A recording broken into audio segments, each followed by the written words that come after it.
ಕ್ಷಣಾರ್ಧದಲ್ಲಿ ಅವರಿಗೆ ಶಾಪವನ್ನು ಕೊಡುವಂತ ಸಾಮರ್ಥ್ಯ ಇರ್ತದೆ. ಪುನಃ ಅದೇ ಭಕ್ತ ಶರಣಾಗತನಾಗಿ ಬಂದಾಗ ಅದನ್ನ ಏಕಕಾಲಕ್ಕೆ ಅದನ್ನ ಅನುಗ್ರಹ ಮಾಡುವಂಥದ್ದು ಯಾರಿಗೂ ಇದ್ದರೆ ಇಲ್ಲ.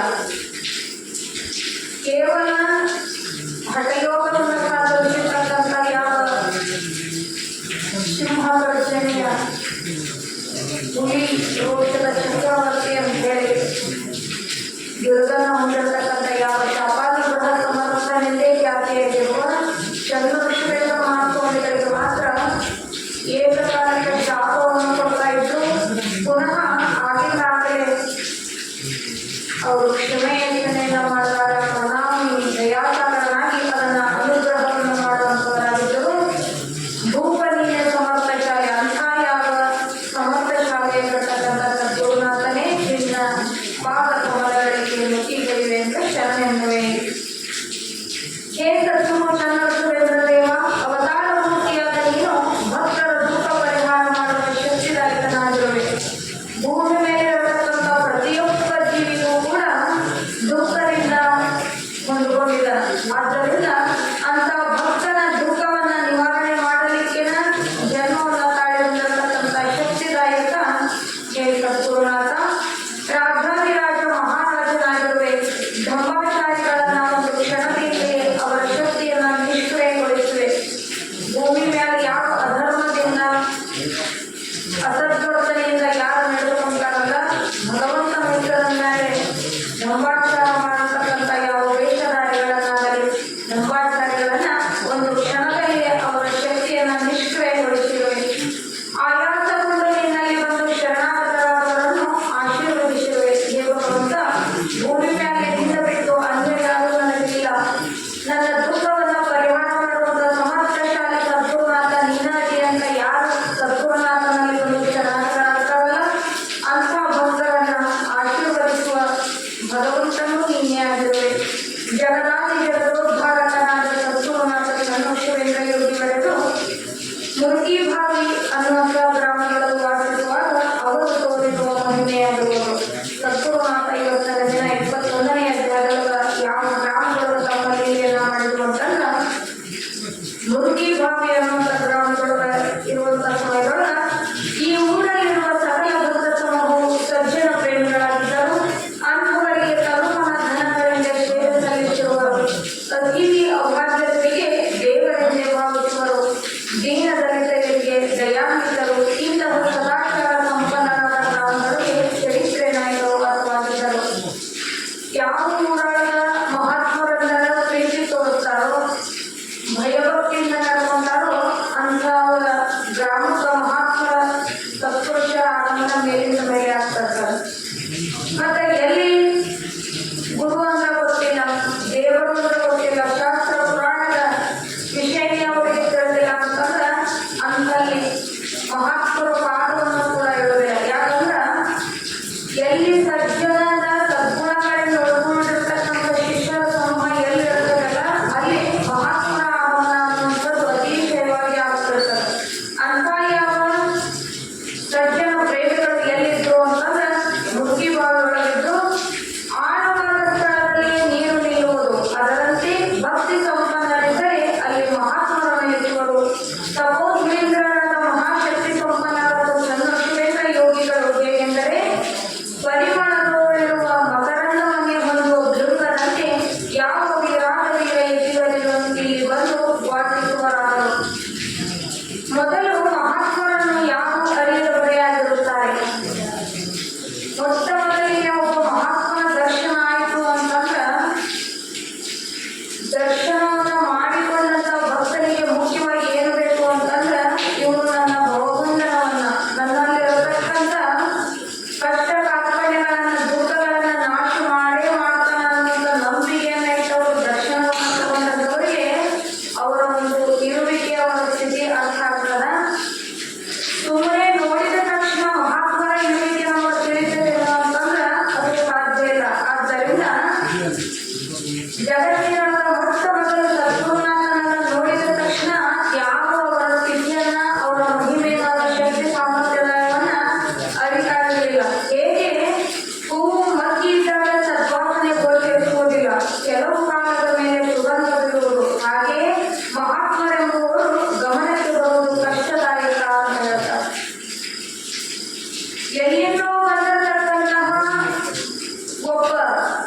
ಭವಿಷ್ಯ ಹೇಳುವಂತ ಮನುಷ್ಯ ಎಲ್ಲೂ ಬರದಂತ ಅವತ್ತು ಊರಿಗೆ ಬಂದು ಮನೆ ಬಾಗಿಲಿಗೆ ಬಂದು ನಿಮ್ಮ ಮನೆ ಒಳಗ ಹಿಂಗಾಯಿತಿ ಅಂತ ಹೇಳಿದ ಅದನ್ನ ನಂಬಿಲ್ಲ ಜನ ತಕ್ಷಣದೊಳಗ ನಂಬಿ ಬಿಡ್ತಾರೆ. ಆದ್ರೆ ನಮ್ಮ ಜನನ ಮರಣದ ಬಹುದುಃಖವನ್ನ ಕರೀಲಿಕ್ಕೆ ಬಂದಿರತಕ್ಕಂಥ ನಮ್ಮ ಅಜ್ಞಾನವನ್ನ ನಾಶ ಮಾಡಲಿಕ್ಕೆ ಬಂದಿರತಕ್ಕಂಥ ಯಾವ ಶಾಪಾನುಗ್ರಹ ಸಮರ್ಥಶಾಲಿ ಭೂಮಿ ಮೇಲೆ ತಕ್ಷಣ ಅವರನ್ನ ಯಾರು ನೋಡಿದ್ರು ಕೂಡ ಒಂದೇ ಕ್ಷಣದೊಳಗ ಅವರ ಇರುವಿಕೆಯನ್ನ ಯಾರು ಅರ್ಥ ಮಾಡಿಕೊಂಡಿದ್ದಿಲ್ಲ. ಹೇಗೆ ಸುಗಂಧಭರಿತವಾದ ಹೂವು ಅದು ಮಕ್ಕಳಿದ್ದಾಗ ಯಾವಿಗೂ ಅದರ ವಾಸನೆ ಗೋಚರವಾಗುವುದಿಲ್ಲ. ಅದು ಯಾವಾಗ ಅವು ಪರಿಪೂರ್ಣವಾಗಿ ಹೂವು ಅರಳಿತೋ ಅವಾಗ ಅದರ ಸದ್ಭಾವನೆ ಎಲ್ಲರಿಗೂ ಬರ್ತದ. ಅಂದ್ರ ಕೆಲವು ಕಾಲದ ಮೇಲೆ ಮಹಾತ್ಮರ ಸ್ಥಿತಿ ಅವರ ಶಕ್ತಿ ಸಾಮರ್ಥ್ಯ ಈ ಅಲೌಕಿಕ ಸ್ಥಿತಿ ಉಳ್ಳವರು ಅವರ ಸ್ಥಿತಿಯನ್ನರಿಯುವುದು ಲೌಕಿಕದಲ್ಲಿ ಮಹಾಪ್ರಯಾಸವಾಗಿರುವುದು.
ದುಃಖವನ್ನು ನೋಡಲಾರ್ದ ಪುನಃ ಮತ್ತ ಅದಕ್ಕೆ ಆಶೀರ್ವಾದವನ್ನು ಮಾಡಿದಾಗ ಸತ್ತಂತ ಎಮ್ಮಿ ಪುನಃ ಅಲ್ಲಿ ಬದುಕಿ ಬಂದ್ರು. ಯಾಕ ಮಹಾತ್ಮರು ಯಾಕೆ ಹಿಂದಿರ್ತಾರ ಅಂತಂದ್ರ ಜೀವರಹಿತ ಗೊಂಬೆಯು ಜೀವ ಸಹಿತ ಗೊಂಬೆ ಎರಡು ಜೀವ ಇದ್ದಿದ್ದು ಜೀವ ಇಲ್ಲದ್ದು ಅವರ ಕಣ್ಣಿಗೆ ಎಲ್ಲವೂ ಗೊಂಬೆಗಳ ಹಾಗೆ ಕಾಣುವುದರಿಂದ ನಿರ್ವಿಷಯಾನಂದ ಯಾವುದೇ ವಿಷಯಕ್ಕೆ ಅಂಟಕೊಳ್ಳದೆ ಸದಾ ನಿರ್ವಿಷಯ ಆನಂದದೊಳಗಿರುವಂತಹ ಮಹಾತ್ಮರು ಅವರ ಸ್ಥಿತಿಗೆ ಇದು ಕಲ್ಲು ಮೂರ್ತಿ ಐತಿ, ಬಸವಣ್ಣನ ಮೂರ್ತಿ ಐತಿ, ಇದು ದೇವರ ಐತಿ ಅನ್ನುವಂಥ ಭಾವ ರಹಿತರಾಗಿ ಆ ರೀತಿಯಾಗಿ ಅವರು ವರ್ತನೆಯನ್ನು ಮಾಡ್ತಾ ಇದ್ರು. ಇದನ್ನ ಕಂಡಂತ ಬಾಬುಗೌಡರಿಗೆ ಬಹಳ ಸಿಟ್ಟು ಬಂತು. ಅವನು ಹೇಳ್ತಾನ, ದೇವರು ಅಂದರೆ ದೊಡ್ಡಾತನು, ಈ ಸಾಧು ಎಂದರೆ ಸಣ್ಣಾತನು. ಇದು ದ್ವಂದ್ವ ಧರ್ಮವು ಗೌಡನ ಮನದಲ್ಲಿರುವುದು. ಚನ್ನಬಸವೇಂದ್ರ ಯೋಗಿಗಳು ದ್ವಂದ್ವಾತೀತರು. ಇವರಿಗೆ ಅವರಿಗೆ ಹೊಂದಾಣಿಕೆ ಆದದ್ದಕ್ಕೆ ಸಿಟ್ಟು ಬಂದಿರುವಂತದ್ದಾಯಿತು. ಆಗ ಸದ್ಗುರುನಾಥನನ್ನು ತನ್ನ ಕೈಯಲ್ಲಿರುವ ಬಡಿಗೆಯಿಂದ ಗುಡಿಯೊಳಗೆ ಹೊಕ್ಕು ಹೊಡೆಯುವನಾದನು. ಯಾಕ ಅಧಿಕಾರ ಅನ್ನುವಂಥ ಮದಾಯಿತು. ಊರಿಗೆ ನಾವ ದೊಡ್ಡ ಶ್ರೀಮಂತರೇವೆ, ನಮ್ಮಂತ ಶ್ರೀಮಂತರು ಯಾರೂ ಇಲ್ಲ ಅನ್ನುವಂಥ ಭಾವದಿಂದ ಆ ಬಾಬು ಸದ್ಗುರುನಾಥನನ್ನ ಎಳೆದು ಹೊಡೆಯುವಂತವನಾಗ್ತಾನೆ.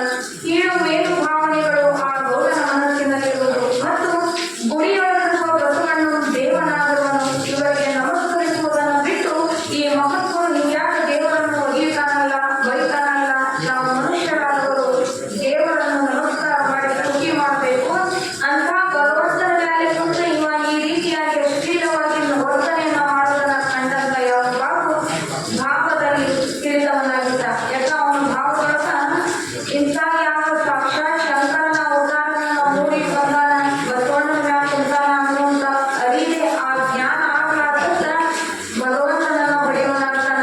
ಚನ್ನಬಸವೇಂದ್ರ ಯೋಗಿಗಳು ನಿರ್ವಿಷಯ ಆನಂದದಲ್ಲಿ ಮನಮಗ್ನರಾಗಿ ನಂದಿಯನ್ನು ಬರೆಯುವುದು, ಒದೆಯುವುದು, ಅದರ ಮೇಲೆ ಕುಳಿತುಕೊಳ್ಳುವುದು ತಮ್ಮ ಆನಂದಕ್ಕಾಗಿ ಹೀಗೆ ಮಾಡುತ್ತಿದ್ದರು.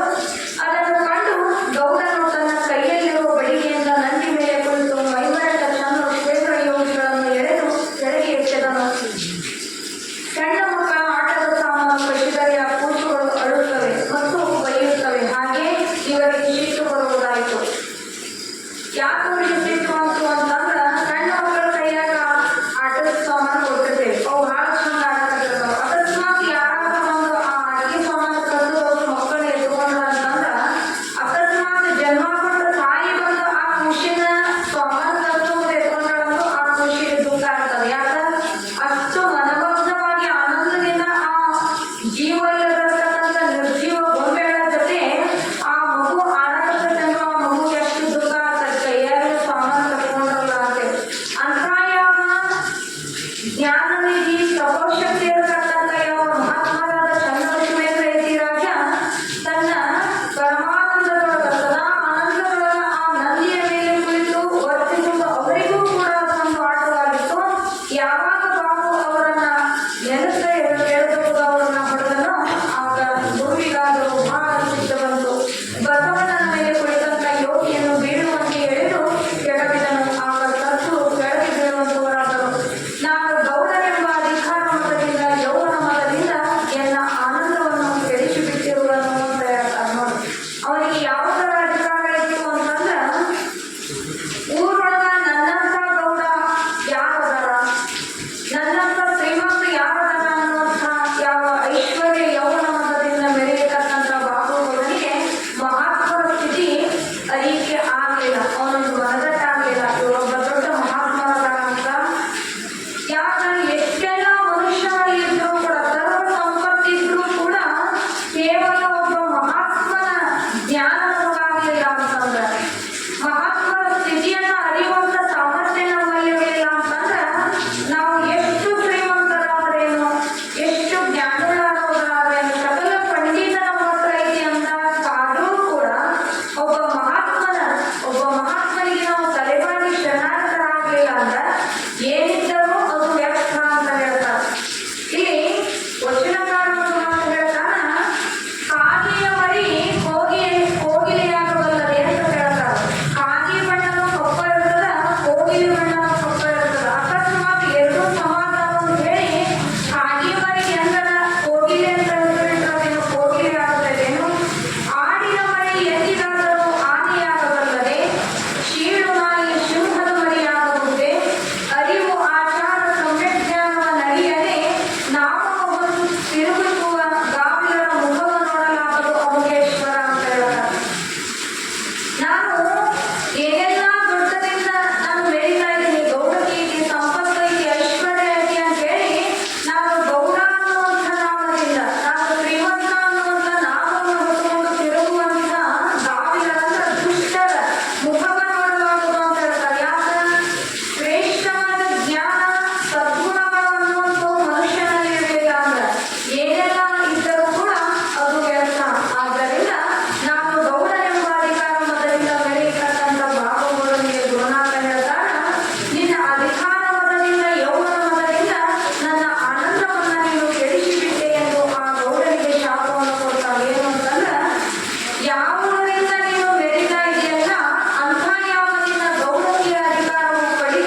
ಬೆಳಗಾದ ದಿನ ಗರ್ಭಧಾರಣವನ್ನು ಮಾಡಲು ಕಾರಣ ಗುರುವಿನ ಹಸ್ತದ ಶಿವಹಸ್ತವೆಂಬ ಪರುಷಮೈ ಅಂತ ಹೇಳಿದಾದ್ದರಿಂದ ಅಂತ ಮಹಾತ್ಮರಲ್ಲಿ ಅಂತ ಶಕ್ತಿ ಸಾಮರ್ಥ್ಯ ಇರ್ತದೆ.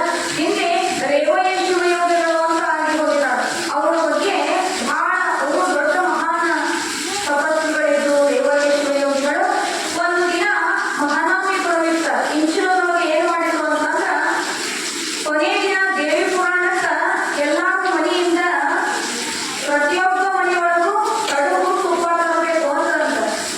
ಪ್ರತಿಯೊಬ್ಬರು ಕಡುಬು ತುಪ್ಪ ತರಬೇಕು ಅಂತ ಮೈನಿಂದ ತುಪ್ಪ ತರ್ತಿದ್ರು. ಮೈನಿಂದ ಏನ್ ಮಾಡಿದ್ರು, ಬಹಳ ಜನ ಕಡುಬು ಮಾಡ್ಕೊಂಡು ಹೋಗಿದ್ರು.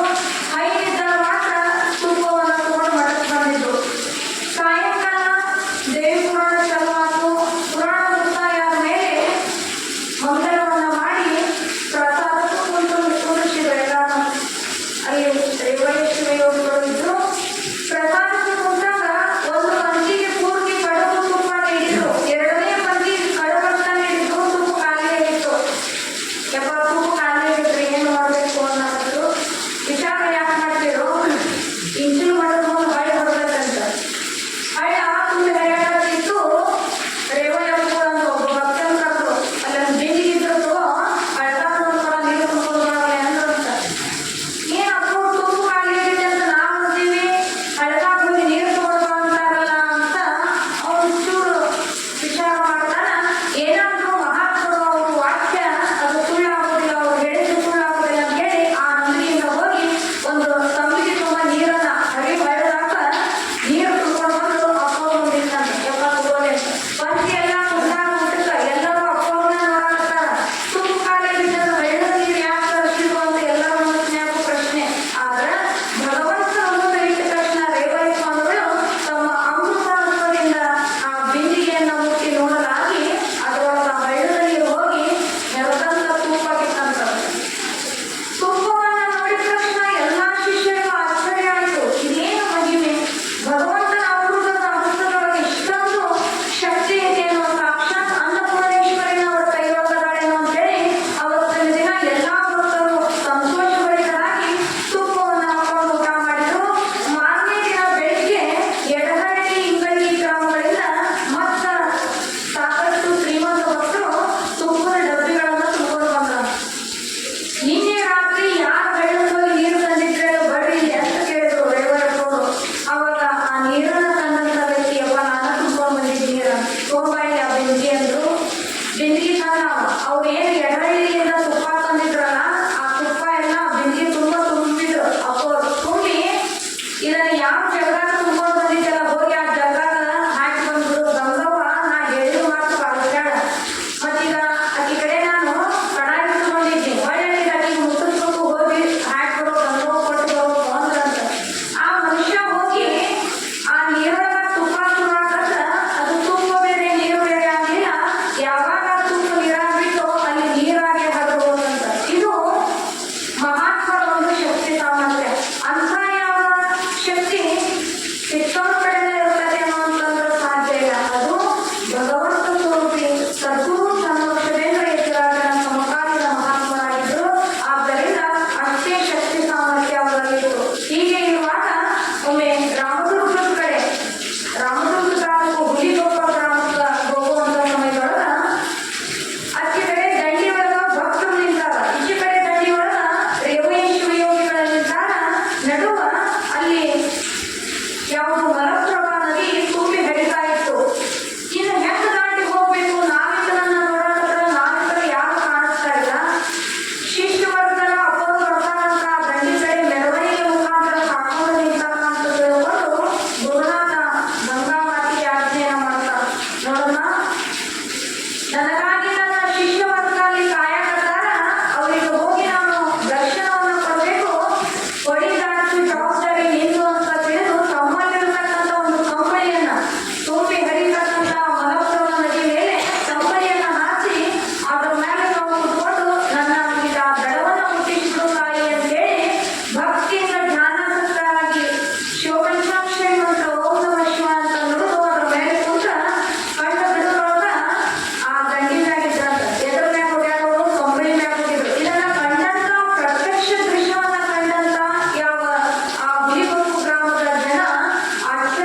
ನನ್ನಿಂದ ಏನಾಗುವುದು? ದೇವಾದಿ ದೇವ ನನ್ನನ್ನು ಕಾಪಾಡೆಂದು ತವಪಾದ ಪದ್ಮಗಳಿಗೆ ಕೊಡಬರುವೆ ಅಂತೇಳಿ ಈ ಓಂಕಾರೇಶ್ವರ ಶ್ರೀಗಳ ಸಂಪೂರ್ಣವಾಗಿ ಶರಣಾಗ್ತಾ ಇದ್ದಾರೆ.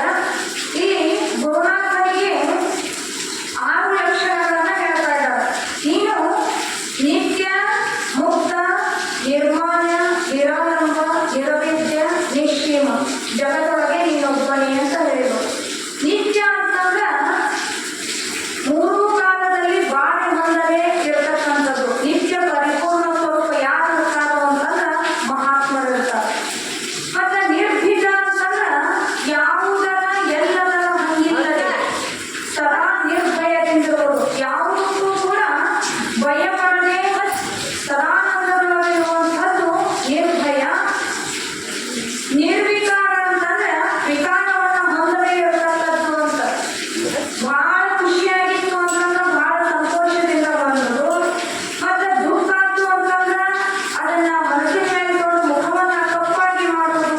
ಇದಕ್ಕ ನಾವುಗಳು ವಿಕಾರವನ್ನು ಹೊಂದುತ್ತೀವಿ. ಬಹಳ ಖುಷಿಯಾದಾಗ ಸಂತೋಷ ಹೊಂದುತ್ತೀವಿ, ದುಃಖ ಆಯ್ತು ಅಂತಂದ್ರೆ ಕಷ್ಟದ ಗುರಿಯಾಗ್ತೀವಿ. ಈ ರೀತಿ ನಿರ್ವಿಕಾರ ಅಂದ್ರೆ ವಿಕಾರವನ್ನು ಹೊಂದದೇ ಇರತಕ್ಕಂಥದ್ದು. ನಿರಾಲಂಬ ಅಂತಂದ್ರೆ ನಿರಾಲಂಬ ಅನ್ನುವಂಥ ಪದವನ್ನು ಮಹಾತ್ಮರಿಗೆ ಯಾಕೆ ಬಳಸಿದಾರ ಅಂತಂದ್ರೆ ಎಲ್ಲರಿಗೂ ಆಶ್ರಯದಾನಾಗಿ, ಎಲ್ಲರಿಗೂ ಜಗತ್ತಿನ ಎಲ್ಲಾ ಜೀವಕೋಟಿಗಳಿಗೂ ಆಶ್ರಯ ಕೊಡುವಂಥವ್ರು ಯಾರು? ಭಗವಂತ.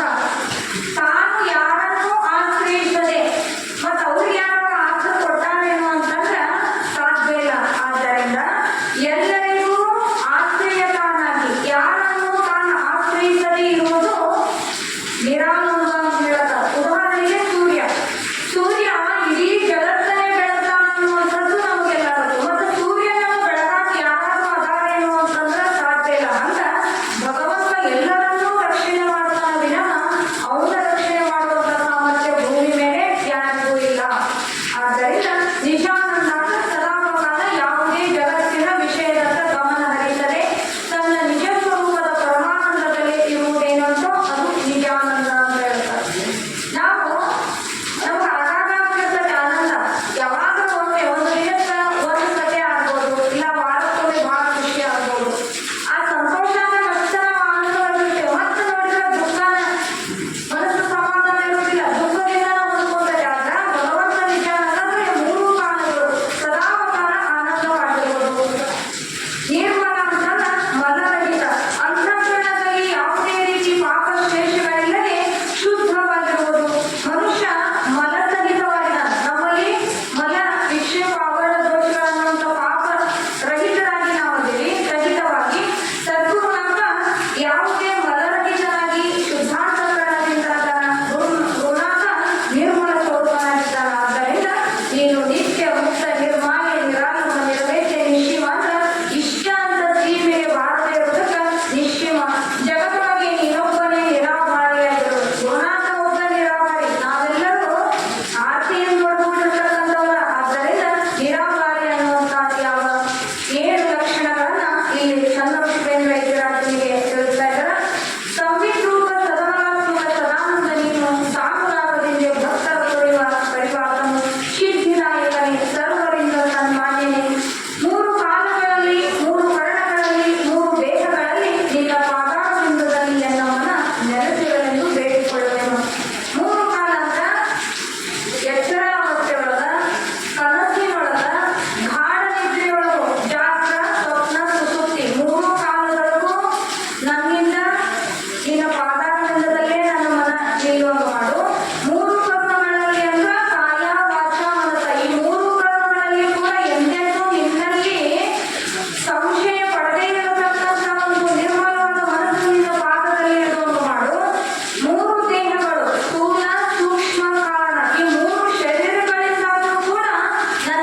ಜಡವನ್ನು ಮಿಕ್ಕ ಮೈಯೊಳಗೆ ಕಾಣ್ಬಂತೆ ಮ್ಯಾಗ ಬಿಸಿಲನ್ನ ಅನುಭವಿಸಾಕತ್ತೀವಿ, ಕೆಳಗ ಆ ತಂಪಾದ ಒಂದು ನೀರಿನ ತಣ್ಣನೆಯ ಒಂದು ಸ್ಪರ್ಶ ನಮ್ಗೆ ಆಗಾಕತ್ತೈತೆ ಅಂದ್ರೆ ಎರಡು ಏನ್ ಕಾಲಕ್ಕೆ ಆಗ್ತಾವಂತಿರೋ ಇಲ್ಲ.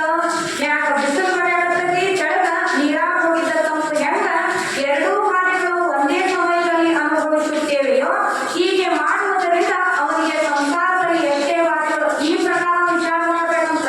ಹೌದು, ಬಿಸಿಲು ಅನ್ನೋದು ಸಂಸಾರ, ಅದು ದುಃಖವನ್ನು ಕೊಡುವುದ. ಇದು ಏನ ಮನಸ್ಸಿಗೆ ಆನಂದವನ್ನು ಕೊಡುವಂತ ತಂಪೇನಿರ್ತಲ್ಲ, ಇದು ಪರಮಾರ್ಥ. ಅದನ್ನು ಮಾಡಬೇಕು, ಇದನ್ನು ಮಾಡಬೇಕು ಅಂದಾಗ ಮಾತ್ರ ಅದು ಸಂಸಾರ ಅನ್ನುವಂಥದ್ದು ಸಸಾರ ಆಗ್ತದೆ. ಮತ್ತೆ ಸಸಾರನೇ ಮಾಡ್ಕೊಂಡು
ಯಾಕೆ ಮಾಡಬೇಕು ಅಂತಂದ್ರ ಮದ್ದಿಗೆ ಮಕ್ಕಳ ಬೀಗುವುದು ಒಂದು ಉತ್ತಮ ಸಂಘ ಅಂತ ಹೇಳ್ತಾರೆ. ನಮ್ಮ ಬುದ್ಧಿ ಅಷ್ಟು ಕೆಟ್ಟು ಹೋಗೈತೆ ಅಂತಂದ್ರ ಕೇವಲ ವ್ಯವಹಾರವಾದ ತಲ್ಲಿನಾಗಿರತಕ್ಕಂಥ ಈ ಮನುಷ್ಯ ತನ್ನ ಬುದ್ಧಿಯನ್ನ ವ್ಯವಹಾರಕ್ಕಾಗಿ ಅದನ್ನ ಪೇಚಾಟಿಸಿ ಬಹಳ ಕೆಟ್ಟು ಹೋಗಿದ್ರಿಂದ ಅಂತ ಬುದ್ಧಿಗೆ ಶುಭವನ್ನ ಅಂದ್ರ ಶುಭವಾದ ನುಡಿಗಳನ್ನ ಹೇಳುವುದು ಯಾರ ಸಂಘ ಅಂದ್ರ ಉತ್ತಮರ ಸಂಘ ಅಂತ ಮಹಾತ್ಮರು ಬರಬೇಕಾಗಿತ್ತು. ಮನಸ್ಸಿಗೆ ಅವರ ಭಗವಂತನ ಒಲುಮೆ ನಮ್ಮ ಮನಸ್ಸಿನಾಗ ಆಗ್ಬೇಕಾಗಿತ್ತು ಅಂದ್ರ ಸ್ವಚ್ಛ ಮಾಡ್ಬೇಕು ಅಂತ ಹೇಳ್ತಾರೆ. ಮಹಾತ್ಮರ ಸಂಘದಿಂದ ಬುದ್ಧಿ ಸ್ವಚ್ಛ ಆಗ್ತದ, ಅಂತಃಕರಣ ಶುದ್ಧ ಆಗ್ತದ, ಶುದ್ಧಾಂತಕರಣ ಮಹಾತ್ಮರ ವಾಕ್ಯಗಳಲ್ಲಿ ನೆಲೆಗೊಂಡಿದ್ದಾವು ಅಂತ ಹೇಳ್ತಾರೆ. ಆದ್ದರಿಂದ ಸ್ವಚ್ಛ ಮಾಡ್ಕೋಪ ಅಂತ ಯಾಕೆ ಶಾಸ್ತ್ರದಾಗ ಹೇಳ್ತಾರೆ. ಏನ್ ಸ್ವಚ್ಛ ಮಾಡ್ಕೋಬೇಕು ಅಂತಂದ್ರ ನಾವು ಯಾರ್ಯಾರೋ ಸ್ವಚ್ಛ ಮಾಡ್ತೇವೆ, ನಾವೇನ್ ಸ್ವಚ್ಛ ಮಾಡೇವಿ ಅಂತ ಪ್ರಶ್ನೆ ಮಾಡಿದ್ರ ಒಬ್ಬ ಮಿನಿಸ್ಟರ್ ಊರಾಗ ಆರಿಸ್ಕೊಂಡ್ ವ್ಯಕ್ತಿ ಮ್ಯಾಲಿನ ಮುಖಂಡ ಈ ಭಾಗದ ಒಬ್ಬ ರಾಜಕೀಯ ವ್ಯಕ್ತಿ ಬರಾಕತ್ತಾನಂದ್ರೆ ಸ್ವಚ್ಛ ಮಾಡ್ತೀವಿ. ನೀವು ಏನೇನ್ ಸ್ವಚ್ಛ ಮಾಡ್ತೀವಿ? ಮುಖ್ಯವಾಗಿ ಓಣಿ ಸ್ವಚ್ಛ ಮಾಡ್ತೀವಿ, ಊರು ಸ್ವಚ್ಛ ಮಾಡ್ತೀವಿ. ಅವ ಬರುವಂತ ಬಸ್ ಸ್ಟ್ಯಾಂಡಿಂದ ಕಸ ಹೊಡಿತಾರ. ಯಾಕ? ಮಿನಿಸ್ಟರ್ ಬರಾಕತ್ತಾನ ನಮ್ಮೂರಿಗೆ, MLA ಬರಾಕತ್ತಾನ ನಮ್ಮೂರಿಗೆ ಅಂತೇಳಿ ಇಡೀ ತಾಲೂಕು ಮಟ್ಟ ಸ್ವಚ್ಛ ಮಾಡ್ತಾನ. ಅದಕ್ಕೆ ಒಂದು ಹೆಚ್ಚಿನ ಮೇಲಾಧಿಕಾರಿ ಬರ್ತಂತ. ಹಂಗ ಏನ್ ಇವ್ರು ಮನ್ಯಾಗ ಒಂದು ಕಡ್ಡಿ ಕಿತ್ತಿರ್ತಾರ ಇಲ್ಲೋ ಓಣಿ ಊಟ ಕಸ ಹೊಡ್ಕೊಂತ ರೋಡ್ನ್ಯಾಗ ಕಸ ಎಲ್ಲ ತೆಗಿತಿರ್ತಾರ. ಯಾಕ? ಮಿನಿಸ್ಟರ್ ಬರಾಕತ್ತಾನ ಅಂತಿರ್ತಾರ, ಅದಕ್ಕೆ ಸ್ವಚ್ಛ ಮಾಡ್ತಿರ್ತಾರ. ಆದ್ರ ಅವನ ಅಧಿಕಾರ ಎಷ್ಟು ದಿನ? ಅವ ಬಂದು ಏನ್ ಮಾಡ್ತಾನ?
ಕೊಟ್ಟಾದ ತುದಿ ಒಂದು ಕಲ್ಲಿನ ಮೇಲೆ ನಿಂತುಕೊಂಡು ಜೋಲಿಯಿಂದ ತಮ್ಮ ಪಾದಗಳನ್ನು ಇಟ್ಟುಕೊಂಡು ಜೋರಾಗಿ ಅಲೆದಾಡುತ್ತಿದ್ದರು.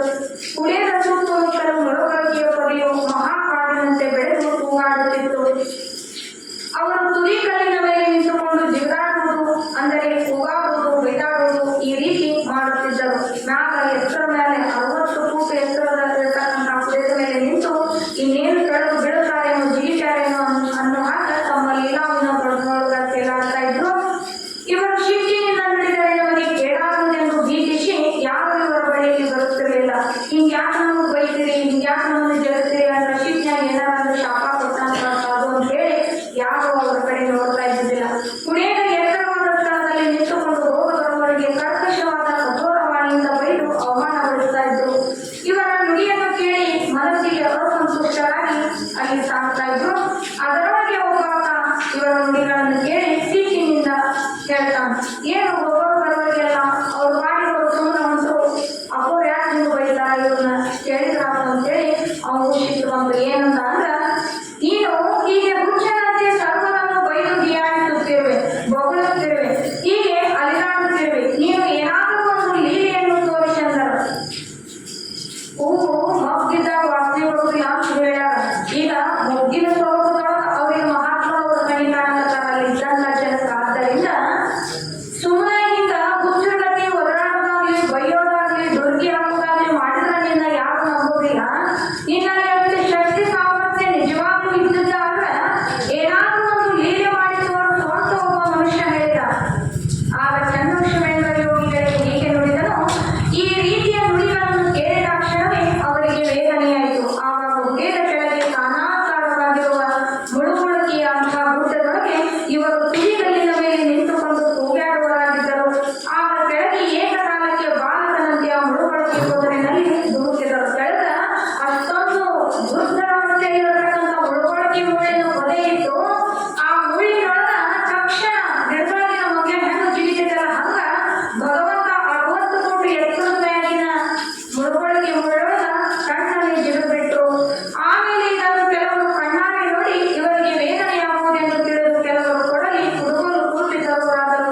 ಹೀಗೆ ಹಿಡಿದುಕೊಂಡು ಗಂಧ ಭಕ್ತಾದಿಗಳು ಮುಳುಗುಳುಕಿಯ ಕಾರಣವನ್ನು ಕಡಿಯತೊಡಗಿದರು. ಅವರನ್ನು ಅಲ್ಲಿಂದ ಬೇರೆ ಮಾಡಲು ಊರ ಜನರನ್ನು ಸುತ್ತಲೇ ನೆರೆದರು. ಮುಳುಗುಳುಕಿಯಿಂದ ಬೇರೆ ಮಾಡಬೇಕೆಂದು ತಮ್ಮ ತಮ್ಮ ಆಯುಧಗಳಿಂದ ಮುಳುಗುಳುಕಿಯನ್ನು ಕಡಿಯ ಹತ್ತಿದರು. ಅಂತಹ ಮುಳುಗುಳುಕಿಯಿಂದ ಎಲ್ಲಿದ್ದರೋ ಸದ್ಗುರುನಾಥ ಆನಂದದೊಳಗಿಂದ ಓಡಿ ಹೋಗಿ ಪಾರಾಗಿ ಆಚದಂಡೆಗೆ ನಿಲ್ಲುತ್ತಾರೆ.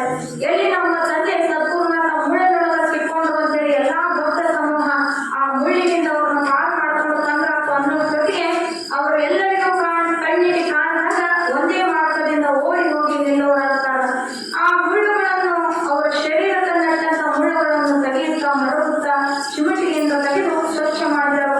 ಅಂತಹ ಶರೀರದ ಘೋರ ಯಾತನೆಯಾದರೂ ಕೂಡ ಸದ್ಗುರುನಾಥ ತತ್ವಸ್ಥಾನದವರ ಬಳಿ ಸಮಾಧಾನವಾಗಿ ಇದ್ರು. ಶರೀರಕ್ಕೆ ರಕ್ತಮಯವಾಗಿ ಗಾಯಗಳಾಗಿದ್ದು ಕೂಡ ಅದರ ಪರಿವೆ ಇಲ್ಲದೆ ಕೇವಲ 2-3 ದಿವಸಗಳಲ್ಲಿ ಶರೀರ ಯಥಾಸ್ಥಿತಿಯಾಗಿ ಮತ್ತೆ ಪರಿವರ್ತನೆಗೊಂಡಿತು. ಮತ್ತೆ ಮೊದಲಿನ ತರ ಶೋಭೆಯುಳ್ಳದ್ದಾಯಿತು. ಅಂತಹ ದುರ್ಧರ ಪ್ರಸಂಗವಿದ್ದರೂ ನಾನು ಸಾಯುತ್ತೇನೆಂಬ ಭೀತಿ ಇಲ್ಲದಾಗಿರುವುದು. ಆದ್ದರಿಂದ ಮಹಾತ್ಮರು ಯಾವಾಗಲೂ ನಿರ್ಭಯದಿಂದ ಇರ್ತಾರೆ. ಇಂತಹ ಭಾವನೆಯನ್ನು ನಡೆದ ನಿರ್ಧಾರ ಹೊಂದಿದ ಮಹಾತ್ಮರನ್ನು ಏನು ವರ್ಣನೆ ಮಾಡುವುದು ಸಾಧ್ಯವಿಲ್ಲದಾಗಿದೆ. ಇವರ ದೃಷ್ಟಿಯೊಳಗೆ ನಟನೆರಹಿತ ಬೊಮ್ಮೆಯು ನಟನೆಯುಳ್ಳ ರಮ್ಮೆಯು ಇವೆರಡು ಅವರಿಗೆ ಸಮಾನಕಾರವಾಗಿರುತ್ತವೆ. ಅಮೃತಾನ್ನವು ಅಂಬಲಿಯು ಇವೆರಡರಲ್ಲಿಯೂ ಅವರು ಕಲ್ಪನಾತೀತರಾಗಿದ್ದರು. ಮಹಾತ್ಮರ ದೃಷ್ಟಿಯೊಳಗ ಅವರ ಕಾಟಿನೊಳಗ ನಾವು ಭಕ್ತಿಯಿಂದ ಅಮೃತ ಹಾಕಿದ್ರು ಅಷ್ಟ ಪ್ರೀತಿಯಿಂದ ಸೇವನೆ ಮಾಡ್ತಾರ. ಏನೂ ಇಲ್ಲಪ್ಪ ಇವತ್ತು ಭಗವಂತ ಇದ ನಮ್ಮ ಮನೆಯೊಳಗ ಅಂತ ಹೇಳಿ ನಾವು ಹೆಚ್ಚಿನ ಅಂಗಡಿ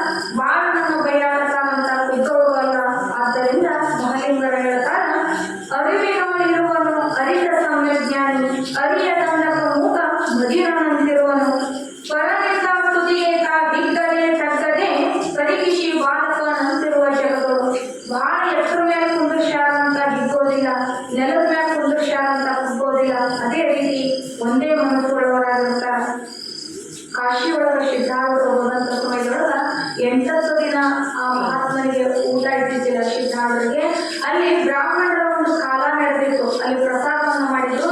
ಇನ್ನೇನು ಹೋಗಿ ಊಟ ಮಾಡಬೇಕು ಅಂತ ಸಿದ್ಧಾರ್ಥರಲ್ಲಿ ಹೋದಾಗ ಇವರ ಬಡಕ ಒಂದು ಶರೀರವನ್ನ, ಎಲುಬಿನ ಹಂದ್ರ ಇದ್ದ ಸಿದ್ಧಾರ್ಥ ದಷ್ಟಪುಷ್ಟ ಇದ್ದಿದ್ದಿಲ್ಲ, ಕೇವಲ ಒಂದು ಕೌಪಿನ ಹಾಕೊಂಡು ಎಲುಬಿನ ಹಂದ್ರದಲ್ಲಿರತಕ್ಕಂಥ ಸಿದ್ಧಾರ್ಥರನ್ನ ಕಂಡು ಆ ಬ್ರಾಹ್ಮಣ ಹೇಳಿದ, ಏ ಮುದುಕ, ಈ ಮ್ಯಾಲೆ ಹತ್ತುಗಳ ಕಳೆದು ಕೂತು ಊಟ ಮಾಡುವಂತ ಸಿದ್ಧಾರ್ಥ ಕಾಶಿಯವರು. ಸಿದ್ಧಾರ್ಥರು 8 ದಿವಸ ಉಪವಾಸ ಇದ್ರು. ಅಲ್ಲಿ ಕುಂತು ಒಂದು ತಟ್ಟಿ ತಂದು ಕೊಟ್ಟರು. ಅವ್ರ ಮುಂದೆ ಕುಂತಾಗ ಒಬ್ಬ ಶಿರ ನೀಡಿದ. ಅಲ್ಲಿ ಏನು ಪ್ರಸಾದ ಮಾಡಿದ್ರಲ್ಲ ನೀಡಿದ್ರು ಅಂತ ಸಿದ್ಧಾರ್ಥರು ವಿಚಾರ ಮಾಡಿದ. ಮ್ಯಾಲ ಕುಂತ್ಕೊಂಡು ತೂತು ಬಾಯಾಗ ಹಾಕೊಂಡಾಗ, ಇಲ್ಲಿ ಕೆಳಗೆ ಕುಂತ್ಕೊಂಡು ತೂತು ಬಾಯಾಗ ಹಾಕೊಂಡಾಗ ಅವ್ರಿಗೆ ಅನಿಸೈತಿ ಮ್ಯಾಲೆ ಕೆಳಗ ಕುಂತು ನಾವು ಎಲ್ಲಿ ಉಂಡ್ರವ ಏನು ಅಂತೇಳಿ. ಆಗ ಅಲ್ಲಿ ಕುಂತು ಊಟ ಮಾಡಿ ಆ ಎಲಿಯನ್ನು ತಗೊಳ್ಳಿಲ್ಲ ಯಾರು, ಸಿದ್ಧಾರ್ಥರು. ಹಂಗ ಎದ್ದು ಹೊಂಟಿದ್ರು. ಬ್ರಾಹ್ಮಣ ಅವನು ಹೇಳ್ತಾನ, ಬ್ರಾಹ್ಮಣರಿಗೆ ಬಹಳ ಸೊಕ್ಕು. ಅವನು ಹೇಳಿದ, ಏ ಹುಡುಗ, ಇಷ್ಟು ವಯಸ್ಸಾಗೈತೆಲ್ಲ ಬುದ್ಧಿ ಇಲ್ಲ ಏನಿಲ್ಲ, ಹೊಟ್ಟೆ ತುಂಬ ಪ್ರಸಾದ ಮಾಡಿ ಆ ಎಲಿಯನ್ನ ನಿಮ್ಮ ಅಪ್ಪ ತೆಗಿತಾನ ಅಂತ ಕೇಳಿದ ಸಿದ್ಧಾರ್ಥರಿಗೆ. ಸಿದ್ಧಾರ್ಥರು ಹೇಳ್ತಾರ, ನಿರ್ಭಯದಿಂದ ಹೇಳ್ತಕ್ಕಂಥ ಮಹಾತ್ಮ, ಯಾರನ್ನ ನನ್ನ ತಂದೆ ಅಂತ ನಾನು ನಂಬಿದ್ದೇನಲ್ಲ, ಅವನು ನಿಜವಾಗ್ಲೂ ನನ್ನ ತಂದೆಯಾದ್ರ ಬಂದು ತೆಗಿತಾನ, ಅವ ತೆಗಿಲಿಲ್ಲ ಅಂದ್ರ ನಿಮ್ಮ ಅಪ್ಪಗೂ ನಾ ತೆಗಿಲಿಲ್ಲ ಅಂತ ಸಿದ್ಧಾರ್ಥವಂಗ ಅಲ್ಲಿಂದ ಮುಂದೆ ಸಾಗಿದ್ರು. ಒಬ್ಬ ಜಡೆಯ ಸೀರೆಯನ್ನು ಉಟ್ಟಂತ ಕೈಯಲ್ಲಿ ಬೆತ್ತವನ್ನ ಹಿಡಿದುಕೊಂಡು ಕಾಶಿ ವಿಶ್ವನಾಥನೇ ಅನ್ನುವಂತ ಹಸಮುಖಿಯ ಒಬ್ಬ ಮಹಾತ್ಮ ಬಂದು ಆ ಸಿದ್ಧಾರ್ಥ ಕುಂತು ಉಂಡಂತ ಸ್ಥಳದೊಳಗ ತಾನು ಕುಂತು ಅವರು ಕೆಡವಿರತಕ್ಕಂಥ ಅನ್ನದಾಗಳನ್ನು ಒಂದೊಂದಾಗಿ ಕೊಂಡು ನಾನು ಬಾಯ ಹಾಕೊಳಕತ್ತಿದ್ದ. ಬ್ರಾಹ್ಮಣ ನೋಡ್ತಾನ. ಅದನ್ನ ನೋಡಿ, ನೀನು ಅವ್ರ ಅಪ್ಪನ ಅಂತ ಕೇಳಿದ್ನಂತ. ಅವ ಹೌದಪ್ಪ, ನನ್ನ ಮಗ ಅವ. ಅಷ್ಟು ವಯಸ್ಸಾಗೈತಿ, ಉಂಟ ತಾಟ ತಗಿ ಅಂತ ಹೇಳುವಂತ ಬುದ್ಧಿ ನಿನಗಿಲ್ಲೇನೋ? ಮಗುಗೂ ಬುದ್ಧಿಲ್ಲ, ತಂದಿಗೂ ಬುದ್ಧಿಲ್ಲ, ಮಗ ಉಂಡೆ ಹೋಗ್ಯಾನ, ಅಪ್ಪ ಎಲ್ಲಿ ತೆಗ್ಯಾಕ ಬಂದಾನ ಅಂತ ಹೇಳಿ ನಾವು. ಅವಾಗ ಆ ಮಹಾತ್ಮನ ಸ್ವರೂಪದಲ್ಲಿ ಬಂದಿರತಕ್ಕಂಥ ಕಾಶಿ ವಿಶ್ವನಾಥನೇ ಅಲ್ಲಿ ಬಂದಿದ್ದ. ಆ ಭಗವಂತನ ಗುರುವಿನ ಪ್ರಸಾದ ಅಂತ ತಿಳ್ಕೊಂಡು ಅವರು ಬಿದ್ದಂತ ಅಬ್ಬಳಗಳನ್ನ ಆ ಕಾಟಿನೊಳಗೆ ಏನು ಉಳಿದಿತ್ತಲ್ಲ ಅದನ್ನೆಲ್ಲ ಅಮೃತ ಮಾಡಿ ತನ್ನ ಬಾಳಲ್ಲಿ ಹಾಕೊಂಡು ಮುಂದೆ ಹೋಗ್ತಾನ. ಅಲ್ಲಿ ಆ ಅನ್ನಪೂರ್ಣೇಶ್ವರಿ ದೇಗುಲದಿಂದ ಒಬ್ಬ ಹೆಣ್ಣು ಮಗಳು ರೇಷ್ಮೆ ಸೀರೆಯನ್ನ ಉಟ್ಟು ಸಿದ್ಧಾರ್ಥ ಕೈ ನೀರು ಹಾಕಕತ್ತಿದ್ದಂತ. ಅವ್ರ ಕೈ ತೊಳ್ಕೊಂಡ ತಕ್ಷಣ ತನ್ನ ರೇಷ್ಮೆ ಸೀರೆಯಿಂದ ಆ ಸಿದ್ಧಾರ್ಥ ಕೈ ಒರೆಸಿದ್ರು. ಕೈ ಒರೆಸಿಯಾಗಿ ಕೊಡ ತಗೊಂಡು ಹೋಗಿ ಒಳಗೋದ್ಲು. ಈ ಎಲಿಯನ್ನ ತಗೊಂಡಂತ ಮಹಾತ್ಮ ಅವರು ಎಲಿ ತಗೊಂಡ ಅವ ಆಗ್ತಾ ಹೋದ, ಯಾರು ಮಾಡಲಿಲ್ಲ. ಅಲ್ಲಿ ನಿಂತವ್ರು ವಿಚಾರ ಮಾಡ್ತಾರ. ಗರ್ಭಗುಡಿ ಒಳಗೆ ನೋಡಿದ್ರ ಮೂರ್ತಿಯನ್ನ, ಅನ್ನಪೂರ್ಣೇಶ್ವರಿ ಮೂರ್ತಿ ಬಿಟ್ಟು ಬೇರೆ ಯಾರು ಇಲ್ಲ. ಇತ್ತ ನೋಡಿದ್ರ ಈ ಜರತಾರಿ ರೇಷ್ಮೆಯನ್ನು ಉಟ್ಟು ಬಂದಂತ ಕಾಷಾಯಂಬರ ಧಾರದಲ್ಲಿ ಬಂದಂತ ಮಹಾತ್ಮ ಇವನು ಇಲ್ಲ, ಎಲ್ಲಿ ಹೋದ್ರು ಅಂದಾಗ ಅಲ್ಲಿ ತಿಳಿದಂತ ಒಬ್ಬ ಯೋಗಿ ಮಹಾತ್ಮ ಹೇಳಿದ, ನೀರನ್ನ ಹಾಕದಂಗೆ ಅನ್ನಪೂರ್ಣೇಶ್ವರಿ, ಅವನ ಎಲಿಯನ್ನ ತಡೆದಂತವನೇ ಕಾಶಿ ವಿಶ್ವನಾಥ. ನೀವು ಸುಮ್ಮನೆ ಬುಗ್ಗಿ ಉಂಟು ಬುದ್ಧರಾಗ್ರಿ, ಕರೆ ಮಹಾತ್ಮ ಸಾಕ್ಷಾತ್ ಭಗವಂತನ ನಿಮಗೆ ಬಂದ್ರ ಅವರನ್ನ ತಿಳಿದುಕೊಳ್ಳುವಂತ ಸಾಮರ್ಥ್ಯ ನಿಮಗಾಗಲಿಲ್ಲ ಅಂತ. ಹಂಗ ಭಗವಂತ ನಮ್ಮ ಕಣ್ಣೆದುರಿಗೆ ಬಂದರೂ ಕೂಡ ಅವರನ್ನ ತಿಳ್ಕೊಳ್ಳೋ ಸಾಮರ್ಥ್ಯ ನಮ್ಗೆ ಯಾಕೆ ಆಗುದಿಲ್ಲ ಅಂತಂದ್ರ ನಾವಿನ್ನೂ ಬಿಟ್ಟಿಲ್ಲ ಅಂದಂಗ, ಸ್ವಚ್ಛ ಮಾಡ್ಕೊಂಡಿಲ್ಲ ಅಂದ. ನಾವು ದೊಡ್ಡವರು, ನಾವು ಶ್ರೀಮಂತರದೇವಿ, ನಾವು ಎಲ್ಲವನ್ನು ಅರ್ತೇವೆ ಅನ್ನುವಂತ ನಾನು ಅನ್ನುವಂತ ಭಾವ ಒಳಗಾಗ ಅಲ್ಲಿ ಭಗವಂತ ನೀನಾಗಿ ಅವ ಒಳಗ ಬರ್ತಾನ. ಹಂಗ ಮಹಾತ್ಮರ ಸ್ಥಿತಿ ಒಳಗ ಅವರ ಒಂದು ಗಮನದೊಳಗ ಸ್ತುತಿಯಿಂದ ಮೇಲು ಕೀಳು ದೊಡ್ಡದಾಗಿದ್ರು ಅಷ್ಟೇ ಇರ್ತಾರ, ಅವನ ಬಡದ್ರು ಅಷ್ಟೇ ಆನಂದದೊಳಗಿರ್ತಾನ, ಅವನ ಸ್ತುತಿ ಮಾಡಿದ್ರು ಅಷ್ಟೇ ಆನಂದದೊಳಗಿರ್ತಾನ. ಇಂತಹ ಜ್ಞಾನ ವಿಧಿಯಾದ ನಿತ್ಯವನನ್ನು ಕಂಡು ಹಿಡಿಯುವುದು ಯಾರಿಂದಲೂ ಆಗುವುದು. ವರದ ಬಿರುದಾಂಕಿತನೇ ಪರಮ ಪರಮಾತ್ಮನೇ, ನಿನ್ನ ನಿಜವನ್ನು ನೀವೇ ಅರಿಯುವ ಸಾಮರ್ಥ್ಯವು ಅನ್ಯ ಅಲ್ಪಜ್ಞರಿಂದ ದುಸ್ಸಾಧ್ಯವಾಗಿದೆ. ಇಂತಹ ಶರೀರದ ಬಾಣವಿಲ್ಲದೆ ಆತ್ಮಾಕಾರ ವೃತ್ತಿ ಆತ್ಮ ಜ್ಯೋತಿ ಪ್ರಕಾಶದಲ್ಲಿ ತಾನೇ ತಾನಾಗಿ ನಿಂತ ಚಂದ್ರ ಶಿವೇಂದ್ರ ಯೋಗಿಗಳನ್ನು ಯಾರು ವೃತ್ತಿವಂತರು ಒಂದು 100 ಸಲ ಧ್ಯಾನಿಸಿದವರ ಪಾಪಗಳು ಲೋಪವಾಗುತ್ತವೆ. ಸದ್ಗುರುನಾಥನ 108 ನಾಮಗಳನ್ನ ಪ್ರತಿನಿತ್ಯ ಮನ್ಯಾಗ ಅಕಸ್ಮಾತ್ ಮಕ್ಕಳು ಮಾತು ಕೇಳಲಿಲ್ಲ ಅಂದ್ರ, ಮಕ್ಕಳಿಗೆ ವಿದ್ಯೆ ಹಾಕಲಿಲ್ಲ ಅಂದ್ರ, ಎಷ್ಟು ಕಷ್ಟಪಟ್ಟು ಸಾಲಿ ಕಲಿಸಿದ್ರು ಅವಕ್ಕೆ ಅಕ್ಷರ ಜ್ಞಾನದ ತಿಳುವಳಿಕೆ ಆಗಲಿಲ್ಲ ಅಂದ್ರ ಅಂತ ಮಕ್ಕಳಿಗೆ ಏನ್ ಮಾಡಿಸ್ರಿ ಅಂತಂದ್ರ ಕೇವಲ ಭಗವಂತನ ನಾಮಾವಳಿಗಳು, ಸದ್ಗುರು ಶರಣರ ನಾಮಾವಳಿಗಳನ್ನ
ಏನ ನಾಮ ಓದ್ಬೇಕಂತ ಶಾಣೆ ಅದೇ ಹಂಗ ಇನ್ನೂ ಫೋನ್ ಕೊಟ್ಟು ಕುಂದಿರ್ತಾನ್ರಿ. ಏನ್ ಹಂಗ ಅಪ್ಪನ ಫೋನ್ ಮಗನ ಕೈಯಾಗ, ಅವ್ನ ಫೋನ್ ಮಗನ ಕೈಯಾಗ, ಮತ್ತು ದೊಡ್ಡದು ಅಂತೀವಿ. ಅದಕ್ಕೂ ಮಕ್ಕಳನ್ನ ಮುಂದೆ ಬಿಡ್ತಾರ. ಆದ್ರ ಮಹಾತ್ಮರ ಚಿಂತನ ಸಂಸ್ಕಾರ ಮಕ್ಕಳಿಗೆ ಎಂತ ಕೊಡ್ಬೇಕು ಅಂತಂದ್ರ ಮುಂದ 4 ಜನಕ್ಕೆ ಅವು ಮಕ್ಕಳಾಗ್ಲಿ ಯಾರೇ ಆಗ್ಲಿ ಮಾದರಿ ಆಗುವಂಗ ಬದುಕುವಂತ ಸಂಸ್ಕಾರವನ್ನ ಮನೆ ಒಳಗೆ ಕೊಡ್ತೀವಿ ಅಂತಂದ್ರ ಮಕ್ಕಳು ಉದ್ಧಾರ ಆಗ್ತಾರ. ಸರಳವಾದ ಮಾರ್ಗವನ್ನು ಹೇಳ್ತಾರ. ಯಾರು ಸದ್ಗುರುನಾಥನ ನಾಮೋಳಿಗಳನ್ನ ಪ್ರತಿನಿತ್ಯ ಅವರ ಧ್ಯಾನವನ್ನು, ಅವರ ಸ್ಮರಣೆಯನ್ನು ಮಾಡ್ತಾರಲ್ಲ, ಅವರಿಗೆ ಆರೋಗ್ಯ ಭೋಗ ಭಾಗ್ಯಾದಿಗಳನ್ನ ಕೊಟ್ಟು ಭಗವಂತ ರಕ್ಷಣೆ ಮಾಡಿ ಎಂಬಲ್ಲಿಗೆ ಇವತ್ತ 2 ಅಧ್ಯಾಯಗಳ ಸದ್ಗುರುನಾಥನ ಮಹಿಮೆಯನ್ನು, ಅವರ ಚಿಂತನವನ್ನು ಮಾಡಿದ್ವಿ. ಅಂತ ಭಗವಂತ ಎಲ್ಲರನ್ನು ರಕ್ಷಣೆ ಮಾಡಲಿ ಅಂತ ಹೇಳುತ್ತಾ 22ನೇ ಅಧ್ಯಾಯ